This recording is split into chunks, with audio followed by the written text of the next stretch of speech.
to the broadcast. Time to go behind the burnt orange curtain.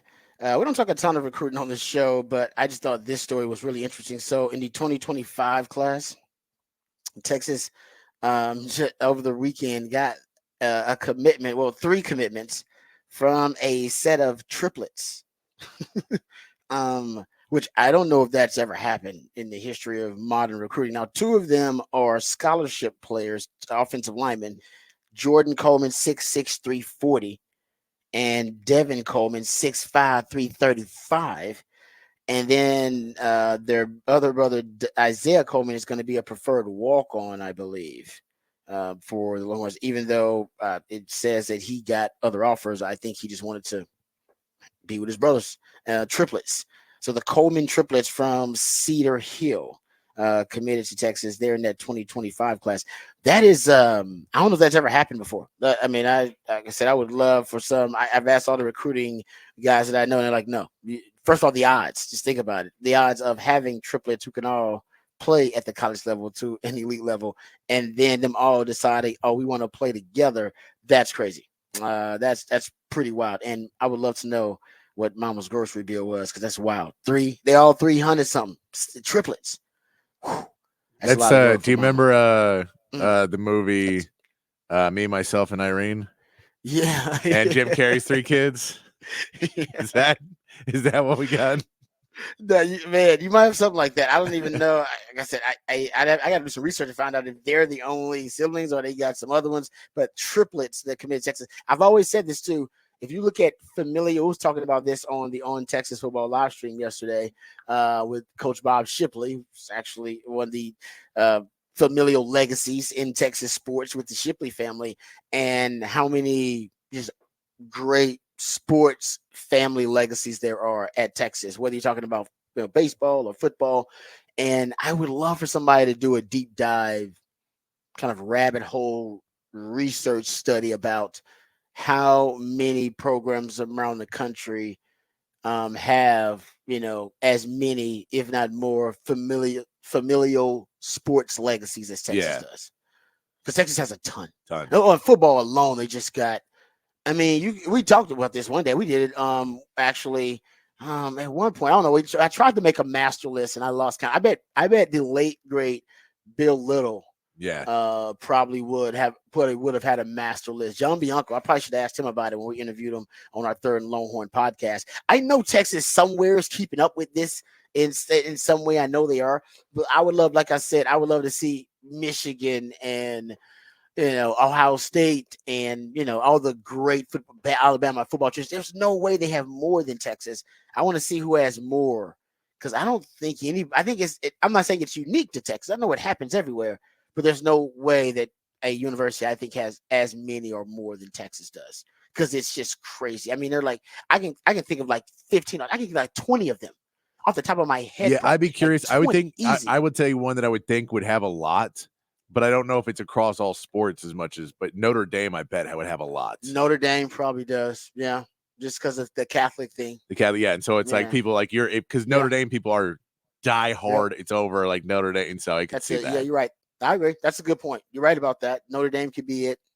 Like I say, I'm sure there are a couple of universities out there, but there aren't many with as many or more than Texas. Because as we accept, it's just crazy. We start looking at it. When you're talking about the McCoys and of course the Shipleys.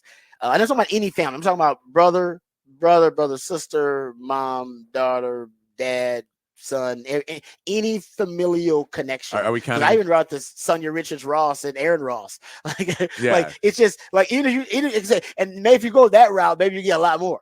You know what I mean? Because in sport, that great athletic departments, you have he's dating the volleyball player or dating the soccer player. So maybe if we can just go marriage too, then maybe more. But Texas is gonna have more in that case too. Well, and then Texas also has an interesting that there's been a few that I can think of females, of moms that had sons that win Alfred Collins' mom, I believe, right? Yeah, but like I think Alfred Collins' mom Greg Brown, I think his mom did. But yeah, there's been a few where you say their moms were. Oh, you're right. Greg Brown's mom, because I played with Greg Brown, and Greg Brown's dad played football, and his mom played volleyball, if I'm not mistaken.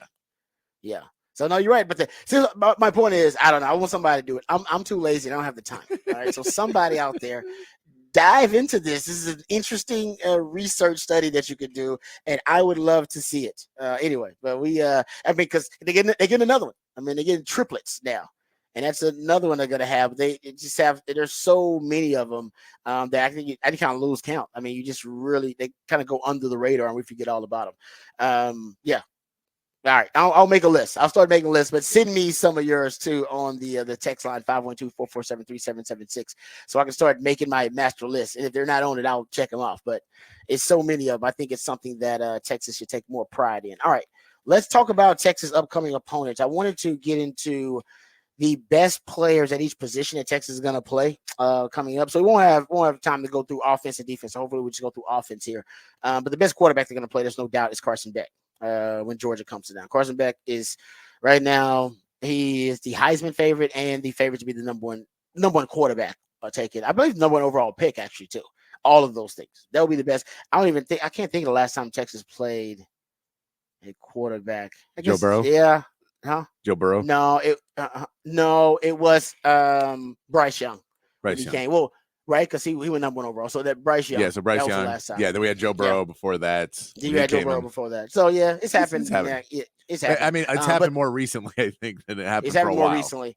But yeah, for them to have, and they might be the number one team. That hasn't happened for a while. The number one team with the top quarterback. Yeah. But that's gonna be the best quarterback you play. There's no doubt. And he's legit. He processes really well. From what I've watched, I'm starting to dive into Texas' upcoming schedule and look at some upcoming film on opponents. He's the real deal. Calm, cool, and collected. Doesn't really panic. And like I said, the best thing about him is he's a timing and rhythm pass, but he gets the ball out so quickly. Best running back they're going to play. This is interesting. It could be Trevor Etienne. He was at Florida and now is at Georgia. Yeah. Donovan Edwards was on the cover. Now Donovan Edwards was on the cover of the damn video game from Michigan, but I don't know if he's. Go look at Donovan Edwards, kind of stats and tell me if you're impressed. I mean, I liked him when I saw him, but he could be in the conversation. I mean, he was a number 2 back last year, though. That's what I'm saying. Like exactly. So I like what I see in terms of productivity wise. I don't know if you want to say that he's better than some of the other backs, you could just throw that out there. But eye test, but productivity wise, you can't make that case. Because there's some other guys who had just as much productivity. And I say Trevor Etienne may be in that list, Montrell Johnson Jr. from Florida, but Donovan Edwards is probably the most notable because obviously he was on the video games, considered one of the best. And may have one of the best offensive lines to push through as well. Yes, no doubt about it. Matter of fact, we'll get to that. Best wide receiver Texas is going to play. This is kind of interesting because a lot of the wide receivers in the SEC were seniors last year. Nick Anderson from Oklahoma could be one of those guys. He had 10 touchdowns last year at wide receiver for Oklahoma. He's a really good wide receiver prospect, young. Right? I don't even know if he had 40 receptions total, but he really was productive for them. He one of those guys. There's a young man from Colorado State, Torrey Horton. Go look him up. He's about 6'2", about 190. Extremely productive. In terms of productivity, he's the most productive wide receiver Texas is going to face. Over 1,000 yards, I believe 90 receptions. I mean, he was just really, really productive, if I'm not mistaken, like for them. So, and he came back. I believe he's going to be a super senior because he decided to come back. This guy's going to play on Sundays. He could be, considered the best wide receiver Texas may face as well. Barian Brown from Kentucky is one of the fastest wide receivers they'll face. Tight end, it's it's Colston Loveland. He's the Michigan tight end. He's considered an elite tight end, probably the best tight end in the country. So you'll face the best tight end in the country when you play Michigan. Best tackle, actually, Trey Zune at A&M. And Ernest Green of Georgia. Ernest Green is young, but he's considered a phenom and a prodigy. A&M's got a really good tackle as well. Like I said, Trey, I believe is Zune is how you pronounce his name. I could be off about that. Their best interior offensive lineman Texas will face. Georgia's got a couple. Dylan Fairchild, Tate Radledge. Florida's got a good one in Jake Slaughter. So those offensively, those are the best players that Texas will face on the upcoming schedule. We'll do defense the next time we go behind the burnt orange